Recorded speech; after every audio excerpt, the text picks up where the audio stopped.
அண்மை செய்தியை பார்த்து வருகிறோம்.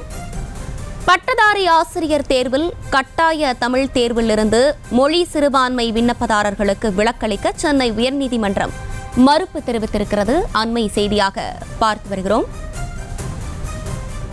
மனுதாரர்களின் கோரிக்கை மீது தமிழக அரசுதான் முடிவெடுக்க வேண்டும் என உத்தரவானது பிறப்பிக்கப்பட்டிருக்கிறது. அண்மை செய்தியாக பார்த்து வருகிறோம். இது குறித்தான கூடுதல் விவரங்களோடு இணைகிறார் செய்தியாளர் மதியழகன். மேலும் விவரங்கள்.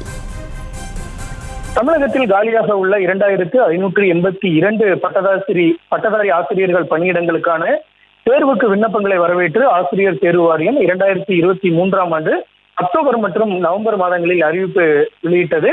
கடந்த ஜனவரி 7ஆம் தேதி நடைபெற இருந்த கட்டாய தமிழ் தகுதி தேர்வு புயல் மழை காரணமாக பிப்ரவரி 4ஆம் தேதிக்கு தள்ளி வைக்கப்பட்டிருக்கிறது. இந்த தேர்வில் தமிழ் கட்டாய தகுதி தேர்வில் 40% மதிப்பெண்கள் பெற்று தேர்ச்சி பெற்றவர்கள் மட்டுமே பிரதான தேர்வுக்கு அனுமதிக்கப்படுவர் என்றும் ஆசிரியர் தேர்வு வாரியம் ஏற்கனவே அறிவித்திருந்தது. இந்த நிலையில் தமிழ் கட்டாய தகுதி தேர்விலிருந்து விலக்களித்து பிரதான தேர்வுக்கு அனுமதி வழங்க கோரியும் கட்டாய தமிழ் தகுதி தேர்வு எழுத வகை செய்யும் தமிழ்நாடு அரசு ஊழியர்கள் பணி நிபந்தனைகள் சட்டத்தில் 2023ஆம் ஆண்டு மேற்கொள்ளப்பட்ட திருத்தத்தை அரசியல் சட்டத்துக்கு விரோதமானது என அறிவிக்க கோரியும் மொழி சிறுபான்மை விண்ணப்பதாரர்கள் சென்னை உயர்நீதிமன்றத்தில் வழக்கு தொடர்ந்திருந்தனர். அந்த மனுவில் கடந்த 2016ஆம் ஆண்டு இயற்றப்பட்ட தமிழ்நாடு அரசு ஊழியர்கள் பணி நிபந்தனைகள் சட்டத்தில் அரசு பணிக்கு தகுதி பெற்று தமிழ் மொழியில் தகுதி பெற்றிருக்காவிட்டால் பணி நியமனத்துக்கு பின் 2 ஆண்டுகளில் தமிழ் தகுதி தேர்வில் தேர்ச்சி பெற வேண்டும் என தெரிவிக்கப்பட்டிருந்தது.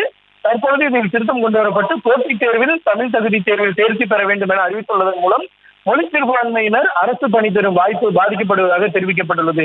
இந்த வழக்கு சென்னை உயர்நீதிமன்ற தலைமை நீதிபதி கங்காபுரோல நீதிபதி பரத சக்கரவர்த்தி அமர்வில் விசாரணைக்கு வந்த பொழுது கட்டாய தமிழ் தகுதி தேர்வில் இருந்து விலக்கு அளிக்க கோரி அரசுக்கு முறையிட்டும் எந்த பதிலும் இல்லை எனவும் தெலுங்கு மொழியில் படித்த மனுதாரர்கள் தமிழ் தகுதி தேர்வில் தேர்ச்சி பெற ஓராண்டாவது அவகாசம் வழங்க வேண்டும் எனவும் மனுதாரர்கள் தரப்பு வழக்கறிஞர் இளங்கோ கோரிக்கை விடுத்தார். தமிழக அரசு தரப்பில் ஆஜரான தலைமை வழக்கறிஞர் PS ராமன், கூடுதல் தலைமை வழக்கறிஞர் நீலகண்டன் ஆகியோர் சட்ட திருத்தம் கொண்டு வந்து ஓராண்டுக்கு மேலான நிலையில் அதன் அடிப்படையில் 3 போட்டித் தேர்வுகள் நடத்தப்பட்டுள்ளதாகவும் தெரிவித்தனர். இருதரப்பு வாதங்களையும் கேட்ட நீதிபதிகள் 41,485 விண்ணப்பதாரர்கள் தேர்வு எழுதவுள்ள நிலையில் கடைசி நேரத்தில் தாக்கல் செய்யப்பட்ட இந்த வழக்கில் ஏதேனும் இடைக்கால உத்தரவு பிறப்பித்தால் அது தேர்வு நடைமுறைகளை பாதிக்கும் எனவும் மனுதாரர்களின் கோரிக்கையை அரசுதான் பரிசீலிக்க வேண்டும் எனவும் கூறி இடைக்கால உத்தரவு பிறப்பிக்க மறுத்துவிட்டனர்.